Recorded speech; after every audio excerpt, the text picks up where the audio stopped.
가장 큰 문제는 뭐 지금 여러 개각 얘기하셨는데 가장 큰 문제는 방통위원장이 심지어 오늘 보니까 그 보수 언론 사설들에서도요 비판을 하고 있어요.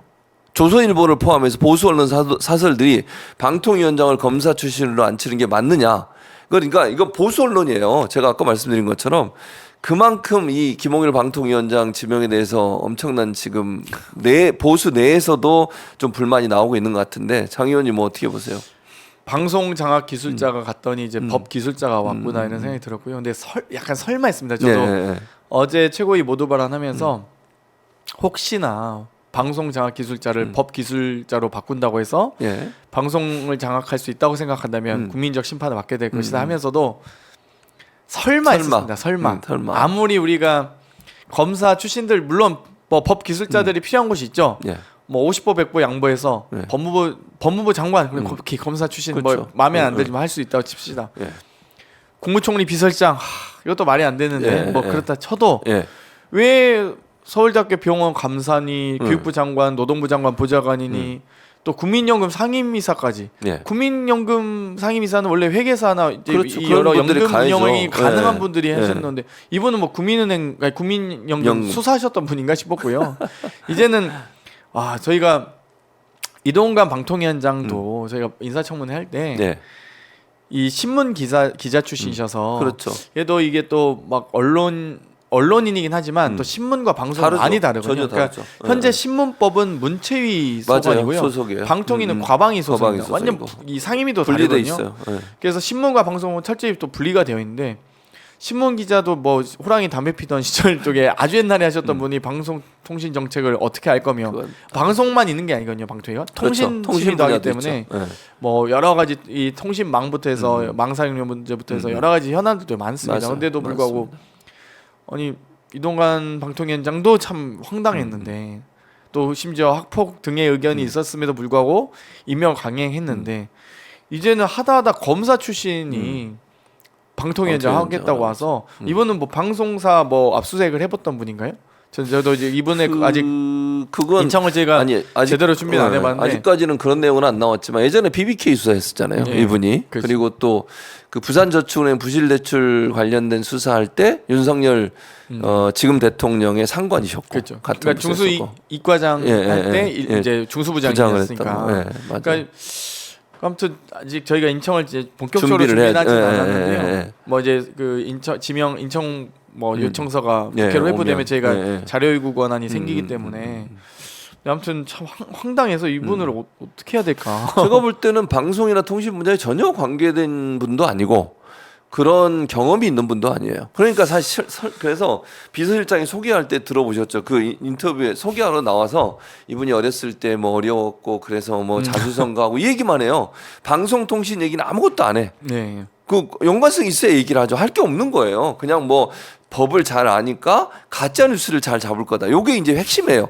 아니 방통위가 가짜 뉴스 잡는 곳이 아니에요. 물론 뭐 방통위 업무 중에 가짜 뉴스를 어떻게 이제 없애려고 노력하는 업무가 있을 수는 있겠죠. 근데 그게 전체 분야에 정말 몇 %나 되겠습니까? 말씀하신 것처럼 방송, 통신, 그다음에 뭐 인터넷망 이런 거 다 관장하고 그다음에 진흥해야 되고 산업 어떻게 잘 돌아갈지 하는 부분에 대한 규제도 만들고 이래야 되는 곳인데 그 분야의 전문성이 하나도 없는 분. 그래서 저는 제가 좀 말을 하면 방통위는요. 보통 이렇게 아무것도 모르는 분들이 오시면요. 1년 반 3년이 임기인데 1년 반을 업무 파악하다가 시간 다 보내요. 정책의 흐름이 있거든요. 업무 방통위가. 파악도 안 하실 것 같은데요. 그러니까 방금도 방통위가 해야 될 일은 가짜 뉴스 근절은 아니고요. 엄밀히 말해서 가짜 뉴스는 법률 용어가 아닙니다. 저희가 항상 지금 방심이 류일인 방심위원장한테 저희가 과방에서 지적했던 것도 가짜 뉴스를 잡겠다고 하는데 법적 근거가 뭐냐.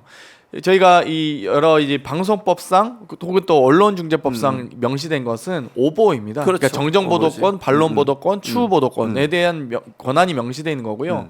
정보통신망법에 의거해서 불법 정보에 대해서 단속할 수 있죠. 불법 정보는 명백하게 뭐 정말 이 국익을 저해한다든지 뭐 정말 말 그대로 뭐 청소년의 유해물이라든지 호환 마법보다 무서워 이런 것들 다 그러니 불법 정보군요. 가짜 뉴스를 정의내는 거 없기 때문에 가짜 뉴스는 여러 언론 중재 절차를 통해서나 혹은 여러 예를 들면 가짜뉴스 센터 등에서 서로 이제 정화 노력을 위해서 서로 팩트 체크 네트워크 등을 통해서 만들어가는 과정이거든요. 근데 정말 가짜 뉴스에 대해서 정의를 내려면 그건 사법부의 권한입니다. 이게 맞아요. 정말 뭐 명백한 가짜다, 허위 정보다라고 주장하려면 허위 뉴스다라고 주장하면 법원을 가야 됩니다. 언론중재법에 언론중재위에서 언중위에서 안 되면 그렇지. 법원을 가야 되는데 판단 무슨 법적 근거도 없는 방심위가 한다고 해서 저희가 엄청 문제 삼았었거든요. 국정감사 때도. 맞아요. 근데 지금 검사가 와서 제가 방송통신정책 전혀 관심도 없을 거예요 아마.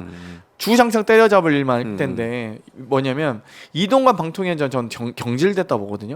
그러니까 이전에 제가 이것도 다 맨날 저희 양보만 해야 되는지 모르겠는데 그 전에 김효재 상임위원 그러니까 방통위원장 직무대행 때만 해도 그래도 5인 체제의 합의제 행정기관이었던 방통위를 그래도 대통령 지명이었던 이상인, 그다음 당시 야당 지명이었던 김효재, 여당 지명이었던 김현 위원이 합의제 행정기관으로서 어제 합의를 하기 위해서 노력했다. 혹은 그러니까 합의제 행정기관의 원칙이 뭐냐면 대통령과 여당, 야당 3자가 비록 야당이 3대2 구조로 열세 구조임에도 불구하고 그럼에도 불구하고 의결 과정에선 충분히 의견을 개진할 수 있게 하라라는 게 합의제 행정기관의 취지입니다. 근데 이동관은 본인도 아마 무서웠던 것 같아요. 헌재 가서 탄핵될 가능성이 매우 인용될 가능성이 높았다고 보는 게 이동관 이상인 둘 다 대통령 임명직입니다. 그렇게 되면 뭐냐면 임명직이죠. 방통위가 합의제 행정기관인데 그냥 방통위 장관 차관 임명해놓고 자기들끼리 꿍딱꿍딱 한 거거든요. 그래서 아예 이거는 제가 탄핵의 사유가 명백하다고 봤는데 근데 이동관도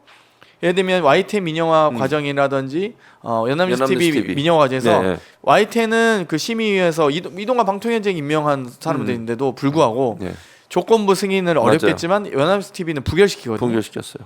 근데도 이제 방통위에서 둘 다 부결시킵니다. 결론적으로. 맞아요. 유보를 하는 유보하면서 이제 당시에 의결하지 못하는데 아마도 제가 보기에는 이거 의결할 경우 이동관 방통위원장 이제 탄핵되면 법적 처벌받을 본인이 수 있어요. 지금 소송비 다 넣어야죠. 본인 사비로. 그렇죠. 그래야 돼요. 저희도 끝까지 할 거고 재항고 이동관 방통위원장이 권태선 이사장 할 때 재항고까지 하셨잖아요. 민주당도 저희도 다 끝까지 재항하고 끝까지 법적으로 아무튼 승소할 건데 근데 이동관 전 방통위원장이 그 YTN과 연합뉴스 TV 민영화가 부결됐다는 소식 듣고 대통령실에서 또 우리 대통령께서 요즘 경로를 많이 하시는데 경로하셨던 소문이 막 났었거든요. 그래서 경질된 거 아니냐. 이동관은 못 믿겠다. 역시 내가 믿을 수 있는 사람은 검사밖에 없어. 막 그대로 가 이렇게 했겠죠. 그래서 아마 김홍일 아마 전 검사를 하셨을 거고 이번 권익위원장 되신 지 얼마 되지도 않았어요. 몇 개월 안 됐어요. 그래서 저는 아마도 이동관도 경질되고 이제는 그냥 아예 국민 무시 불통 대통령을 인증한 이제 방송 장악 기술자로 안 되니까 방송 장악 불도저를 보낸 거죠. 아주 뭐 속 시원하게 할 것 같습니다. 그러니까 이렇게 방심위 방통위가 이런 식으로 하다 보면 정말 원래 해야 될 목적. 그러니까 지금 말씀하신 것처럼 가짜뉴스 처벌이라고 하는 것도 뭐 가짜뉴스 신속 심의센터 이거 만들었잖아요. 이것도 문제고. 거기에다가 거기 있는 사람들이 그래서 자기들도 그러니까 직원들도 그래서 안 가겠다는 거잖아요. 원대복 시켜달라 원래 있던 대로. 왜냐면 나중에 정말 조사 들어가면 이게 본인들도 처벌받을 수 있어요. 잘못하면. 가짜뉴스 심의를 할 권한이 없습니다. 그러니까요. 그런 문제 때문에 이러고 있는데도 그걸 밀어붙이고. 그다음에 이제 방통위 같은 경우도 말씀하신 것처럼 지금 지난번 최민희 전 의원 임명 안 하고 계속 버티고 2명이서 하게 놔둔 거잖아요. 결국은. 그럼 방치를 하고. 방통위원장이라는 사람 와서 박문진 이사를 어떻게 잘라내려고 재항고하고 항고하고 이런 형태로 하고 이게 과연 언론을 대하는 문석열 정부의 태도가 언론의 자유나 표현의 자유를 보장하는 거냐 어떻게 보세요? 보장이 됩니까 안 됩니까? 보장할 생각이 없죠. 그러니까 저는 정말 이것도 이해가 안 갔던 게 본인들이 형식적 요건이라도 갖추려면 최민희 방통위원을 임명했어야 했나 봐요. 그렇죠. 하면은 어찌됐든 이 합의제 행정기관의 원칙이가 대통령과 국회 추천을 합쳐서 행정기관을 만들어라는 의미거든요. 그런 거죠. 근데 대통령 추천만 가지고 이동관 이상인으로 운영하니까 저희는 바로 탄핵에 갔던 거고 최민희 만약 위원을 임명했다면 헌재 입장에서는 빠져나갈 구색이라도 맞출 수 있는 거죠. 대통령 추천도 있는데 국회 추천도 있는 게 아니냐라고 주장할 수 있는 근거라도 됐을 텐데 이게 지금 밴댕이 소갈딱지도 아니고 윤석열 대통령이 끝까지 임명 안 하니까 결국 본인들이 스스로 본인 논리에 발목 잡혀서 본인들 행동에 발목 잡히고 무너진 거군요. 네. 저는 뭐 김홍일 할아버지가 와도 김홍일 방통위원장과 이상인 방통위 부위원장이 뚝딱뚝딱뚝딱 한다? 지금 단 한 번만 의결 잘못해도 좀 저희는 바로 한 번만 의결 잘못해도 저희 는 바로 탄핵 가야 된다고 탄핵 봅니다. 가야 이거. 된다. 이건 뭐 이건 말도 안 되는 경우가 없죠. 그랬더니 이제 뭐 겨우겨우 국회 추천을 해보자. 이제 국민의힘에서는 예. 국민의힘 의원님들도 답답해하세요. 보면 이거 아니 도대체 왜 이러는 건지 모르겠다. 그냥 어차피 3대2로 어차피 이기거든요. 그렇죠. 네, 대통령과 여당이 네. 무조건 다 임명 다 3대2죠. 받아줘도 네, 어차피 그렇죠. 이기는 네. 구조인데 왜 안 받아주는 게인지 모르겠다. 저 입장에서 탄핵의 근거를 만들어주고 있어요 대통령이. 네, 윤석열 대통령이 참 어리석습니다.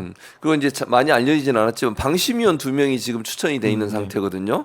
이게 지금 국회의장 추천 몫입니까? 아니면 과방위 추천 몫입니까? 아 민주당 추천과 국회의장 추천 모두를 네. 이 한 해임시켰습니다. 아, 해임을 시켰고. 그래서 예. 두 분 다 이제 사실 이 정민영 예, 예, 전 방심위원과 네. 이광복 방심위원이셨는데요. 네. 이 두 분을 해촉하면서 해촉. 보궐로 채워야 되거든요. 그러면 네. 민주당과 국회의장 추천 몫이었기 때문에 네. 당연히 민주당 추천과 국회의장을 다시 한 해야 명씩. 됩니다. 그러니까 네. 물론 여당 추천, 야당 추천 개념이 있는데 예. 예. 그거는 이제 신임 이사를 할 때 6대 3 신임 위원을 위원을 임명할 때 구조이기 때문에 네. 임기가 만료돼서 나서는 야당 추천이 여당 추천 당시 네. 여당 추천이었으면 전에 민주당 추천이어도 임기 만료 이후엔 현재 여당이 국민의힘 네, 추천하는 게 네, 맞죠. 네. 근데 지금 보궐 임기거든요. 보궐이에요. 임기가 보궐 임기면 7월까지예요. 예, 내년 7월. 얼마 안 남았어요. 민주당 예. 추천 이사였으면 위원이었으면 지금 이제 보궐이기 때문에 민주당이 추천하는 게 맞습니다.